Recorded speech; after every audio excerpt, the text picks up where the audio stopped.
اور ایک روایت میں نبی کریم صلی اللہ علیہ وسلم نے فرمایا جمعے کا دن جب آتا ہے نا، فرشتے مسجد کے ہر دروازے پر رجسٹر لے کے کھڑے ہو جاتے ہیں. کیا کرتے ہیں وہ جمعہ پڑھنے آنے والے بندوں کے ان رجسٹروں کے اوپر نام لکھتے ہیں. جو بھی مسجد میں آیا نام لکھ دیا، جو مسجد میں آیا نام لکھ دیا. اور کب تک لکھتے ہیں؟ کوئی زیادہ لمبا ٹائم کوئی نہیں. نبی کریم صلی اللہ علیہ وسلم نے فرمایا جب امام بیان کرنے کے لیے ممبر پر آ جاتا ہے وہ بھی رجسٹر بند کر کے مسجد میں آ جاتے ہیں. تو جو باقی بعد میں آتے ہیں انہوں نے نام کوئی نہیں لکھے جاتے. جو لیٹ آئے ہیں ان کے نام رجسٹر میں نام پہلے آنے پہ لکھا جائے گا. نبی کریم صلی اللہ علیہ وسلم نے فرمایا جب امام ممبر پر آ جائے اور رجسٹر کو بند کر کے وہ بھی مسجد میں آ کے وہ بھی بیان سننا شروع کر دیتے. اور ایک روایت میں نبی کریم صلی اللہ علیہ وسلم نے فرمایا جو مسجد میں پہلے نمبر پر جمعے والے دن آتا ہے اللہ اس بندے کو اونٹ کی قربانی کا ثواب عطا کرتا ہے، اور جو دوسرے نمبر پہ آتا ہے اللہ اس بندے کو گائے کی قربانی کا ثواب عطا کرتا ہے. اور نبی کریم صلی اللہ علیہ وسلم نے فرمایا جو تیسرے نمبر پر آتا ہے اللہ اس بندے کو بکری کی قربانی کا ثواب عطا کرتا ہے. اور فرمایا جو چوتھے نمبر پر آتا ہے اس کو مرغی ذبح کرنے کا ثواب، اور جو پانچویں نمبر پہ آتا ہے اس کو انڈا صدقہ کرنے کا ثواب ملتا ہے. یہ اجر بیان ہوئے. اور پھر اس کے بعد ایک دوسرا رخ بھی ہے اس کا ایک دوسرا رخ بھی ہے. وہ کیا ہے؟ نبی کریم صلی اللہ علیہ وسلم نے فرمایا جو بندہ جمعہ چھوڑتا ہے، دیکھیں تاریخ جمعہ نہ پڑھنے والا دیکھیں کتنا بڑا گناہ.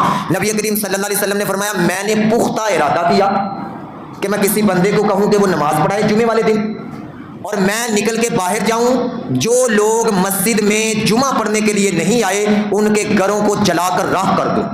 کون کہہ رہے ہیں جی؟ وَمَا أَرْسَلْنَاكَ إِلَّا رَحْمَةً لِّلْعَالَمِينَ، جن کے بارے میں اللہ نے فرمایا کہ ہم نے اے محبوب آپ کو تمام جہانوں کے لیے رحمت بنا کر بھیجا ہے. نبی کریم صلی اللہ علیہ وسلم نے فرمایا جمعہ پڑھنے جو نہیں آتے میں نے ارادہ کیا میں ان کے گھروں کو جلا دوں. اور اس سے اگلی روایت میں نبی کریم صلی اللہ علیہ وسلم نے فرمایا لوگ نماز جمعہ چھوڑنے سے باز آ جائیں، لوگ نماز جمعہ چھوڑنے سے باز آ جائیں وگرنہ اللہ ان کے دلوں کے اوپر مہر لگا دے گا. اور جس کے دل پر اللہ نے مہر لگا دی نبی کریم صلی اللہ علیہ وسلم نے فرمایا پھر وہ ساری زندگی غفلت کے اندر ہی مبتلا رہے گا، پھر اس کو توفیق کوئی نہیں ملے گی مسجد میں آنے کی.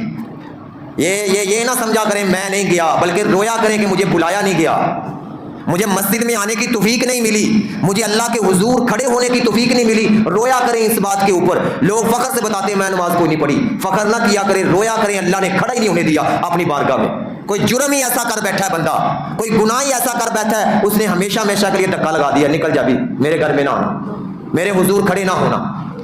اور پھر آگے دیکھیں، آگے مہلت دی، مہلت جمعہ نہ پڑھنے والوں کو. کتنے دن کی مہلت؟ نبی کریم صلی اللہ علیہ وسلم نے فرمایا جو 3 جمعے سستی کی وجہ سے چھوڑ دیتا ہے اللہ پاک اس بندے کے دل کے اوپر مہر لگا دیتا ہے. اور یہاں پہ بات پھر نہیں ختم ہوئی، اس سے آگے ایک اور سٹیپ ہے. ایمان کتنا قیمتی ہے جی؟ سب سے زیادہ قیمتی ایمان ہے. اپنے ایمان کی ہمیں فکر کرنی چاہیے. بڑے بڑے بندے ایسے ہیں موت کے وقت ایمان چھن گئے، ان کے موت کے وقت ان کے ایمان پلے نہیں رہا، اور جس کے پلے ایمان نہیں رہنا وہ مسلمان ہی نہیں رہنا.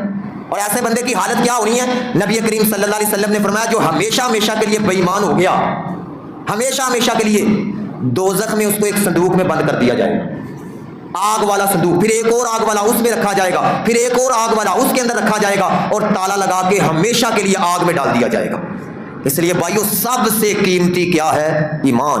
ایک بزرگ روتے تھے اور روتے اس بات پر سے کاش مجھے جہنم سے 5 سال بعد نکال دیا جائے میں بڑا خوش ہوں گا. کیوں؟ کیونکہ مجھے اس بات کا پتہ چل جائے گا میرا ایمان تو سلامت تھا نا، اور میرے جرموں کی سزا مجھے ملی ہے نا. ایمان بڑا قیمتی ہے، ایمان بڑا قیمتی ہے.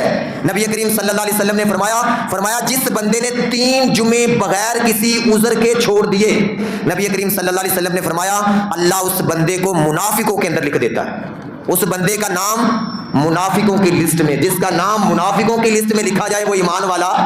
اور پھر اس کا ٹھکانہ ان المنافقین فی الدرک الاسفل من النار. اللہ پاک نے فرمایا جو منافق ہیں وہ قیامت والے دن جہنم کے سب سے نچلے درجے کے اندر ہوں.